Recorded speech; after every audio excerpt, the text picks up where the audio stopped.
But Lindsay, Why is that? is it Lindsay? You call me Lindsay. Oh, sorry, what's your You haven't asked my name yet. Oh. I'm Angela. No, I don't shake hands with women for Oh, religious really? reasons. Yeah, for religious reasons. In that case, I don't think I can speak to you anymore. Why? Why Is that can't what you you shake hands with her? Because I think that's really offensive. No, no, men. That's okay, though. No, no, You have but- your belief set and I but want mine. hold At on. that point, I am gonna walk away. Shake hands No, with but her. hold on. Let me tell you something though, yeah? This is good, this is good. It shows you that they're incapable of having conversation with someone who doesn't believe in certain values. So they wouldn't be shaking hands with a tribal leader in Africa, they'd walk away from them. Because you're not allowed to shake hands with tribal leaders in Africa. If you had a Jew, you wouldn't shake hands with them because an Orthodox Jew. So in other words, if you don't believe in our liberal values the way we accept them, and the way we shape them, and the way then we're not going to have conversations with you. So that's intolerance. That's liberal intolerance. And I'm very happy it was on camera. Walk away. It's feministic intolerance. White person's intolerance. Very good. I'm very happy. Walk away. Because you know what? I'm going to speak to people on my terms. You know, if you don't want to touch me, you don't have to touch me. I'm not going to force you to touch me. Do you get what I'm trying to say? And this is the ridiculousness of feminism. Let's move on the subject now. Let's change the subject to something else. If a woman, think about this from a second wave feministic discourse. If a woman decided that she doesn't want to be touched by a man, and that was her feministic stance, that actually I don't want to be, you know, touched by a man, etc., then it would be a matter of stance, a matter of ideology. And if I were to protest against that, I'll say, look, this is the autonomous decision-making of a woman who is second-wave feminist, who decided that she doesn't want to be touched by a man. Why should you enforce your will to touch a man? And in the same way now, as Muslims, we're being forced to do certain things, like having a discussion with someone in the park, and at one point she says, okay, I'm not going to speak to you because you're not shaking my hand. So what's next? The point is this, is that as Muslims, we don't need to deal with people like that, to be honest with you. As conservative, or whatever you want to call us, orthodox or traditionalist Muslims, if you don't want to speak to me on my terms, look, I'm accepting the fact that you might be a homosexual. I only ask you your pronouns. I mean, I don't even know what you are. If you're man or woman or whatever, you know, Lindsay or whatever your name is, Jack, John, and your boyfriend or your girlfriend, whoever it is that you had with you. Because I don't know the pronouns of that individual that you had with you, that both of you walked away.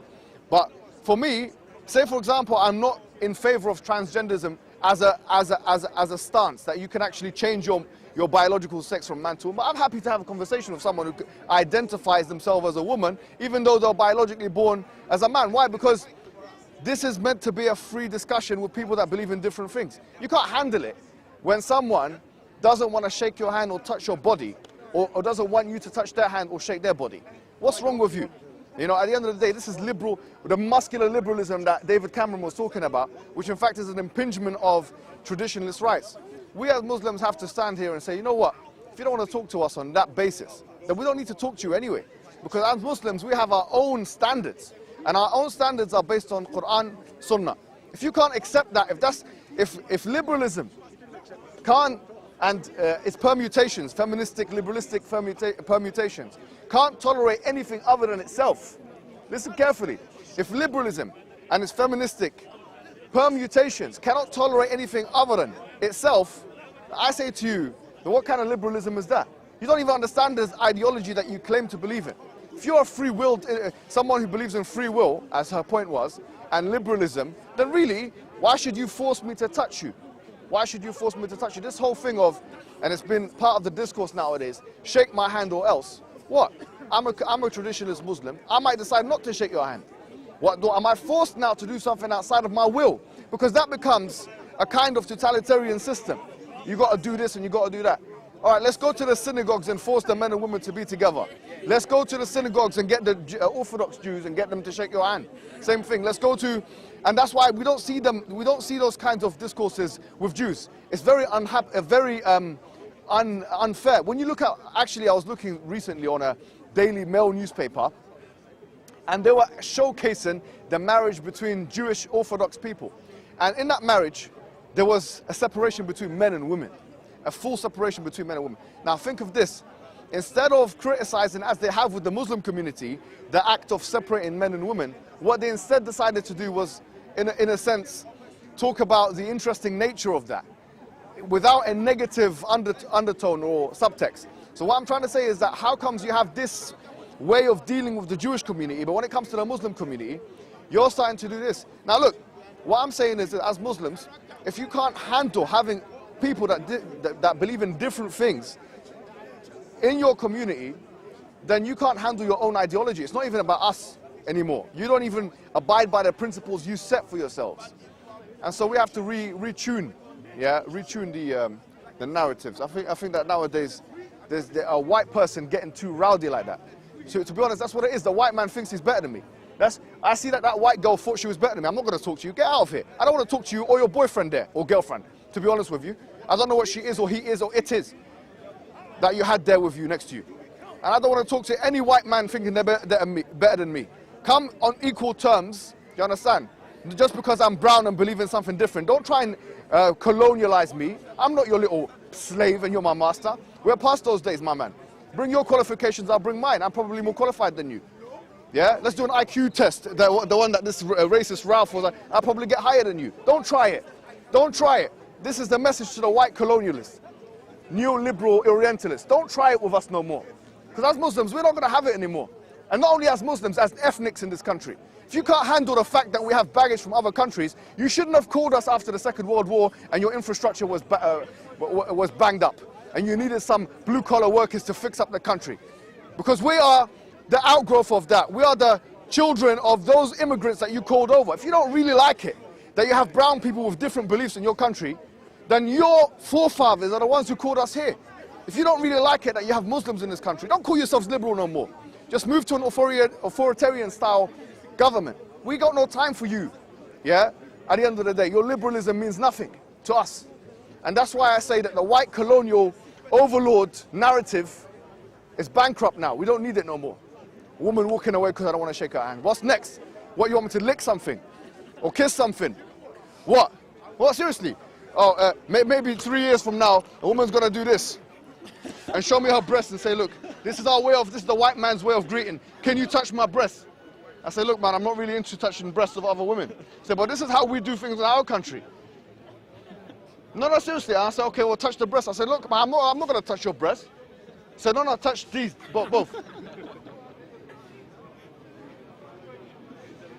Next thing, get on your knees, please. No, seriously, like what? Where is it gonna end? If you shake the hand today and they try and force you to do that, next thing is touch the breast. What? Why should I touch your A cups or whatever you got? I don't want to do that, I'm afraid. So at the end of the day, I think the narrative ends here and the buck stops here. We've had enough. We're not going to do what you want. And by the way, you have no legal right over me. You can't say, oh, you have to shake it. No, thanks. No, thank you. And your boyfriend that you had there, what? Your little boyfriend that you had, I'm not sure what his pronouns or her pronouns are. Yeah, we want to play the game. I don't know. What is it he or she or it?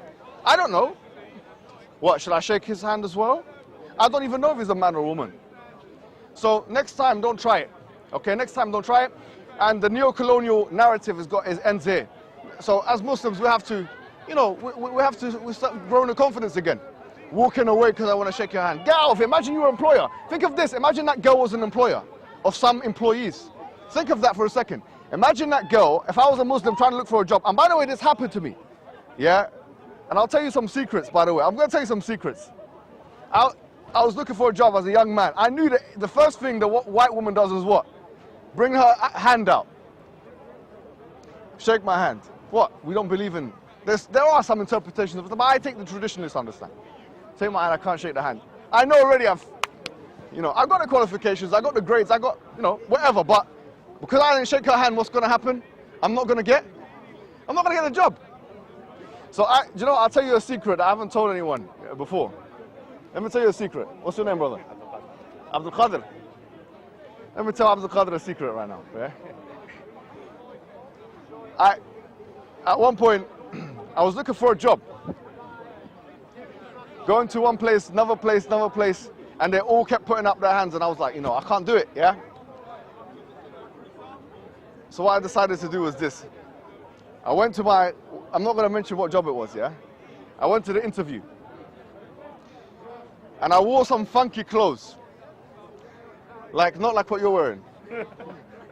Who's got funky clothes in there? I wore some funky, nice colors, this and that, because I wanted them to think my beard was funky thing. Not religious thing. You get it? Yeah, like hipster guy, innit? So I walked in.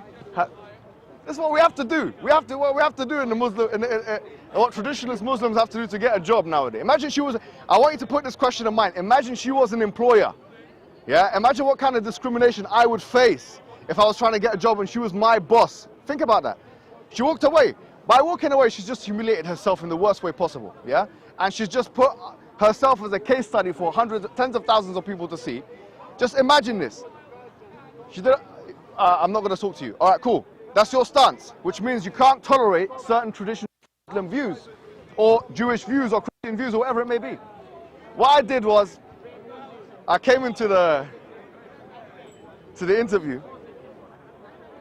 and I wrapped my hand around like in a cast. And I came in and the woman was like this. And I was like this.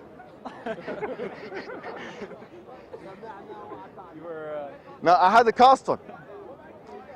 Now I didn't say to her my hand was broken or nothing. I just, you know. And then this woman was persistent. So she tried to go for the other hand. Yeah. So there was a coffee on the table, like this. I grabbed it and I was like,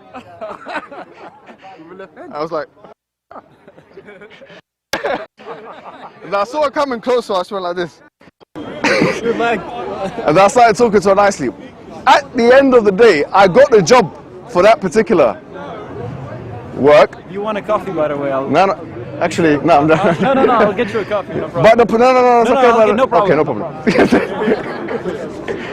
I got the job at the end, before something happened and I had to leave that job out of no choice of my own. But the point I'm making is that these are real life issues for Muslims, traditionalist Muslims in the world today. And not only Muslims, I'm thinking Jews probably have the same issues. You know, it's one thing to have your views, your colonialist, liberal, orientalist views about Muslim. But now when it becomes a matter of discrimination, that you are not even capable of holding conversations with me, you're not even capable of being in my presence because of this, then we know for a fact that the issue has become an issue of racism, really, and or an issue of discrimination. Because a lot of these people don't care what religion you are. This brown guy with a beard, not shaking your hand, whatever. So here's what I say as Muslims, we really need to reclaim the narrative. Otherwise, you're going to have another generation of young people having to do what I did to get after a long time. Do you get what I'm trying to say? So to end the point there, what she did there, or what it did there,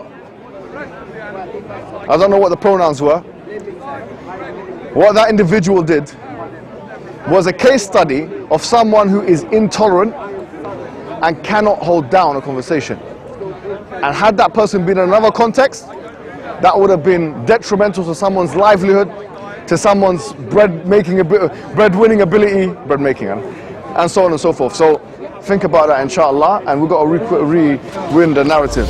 How you doing, bro?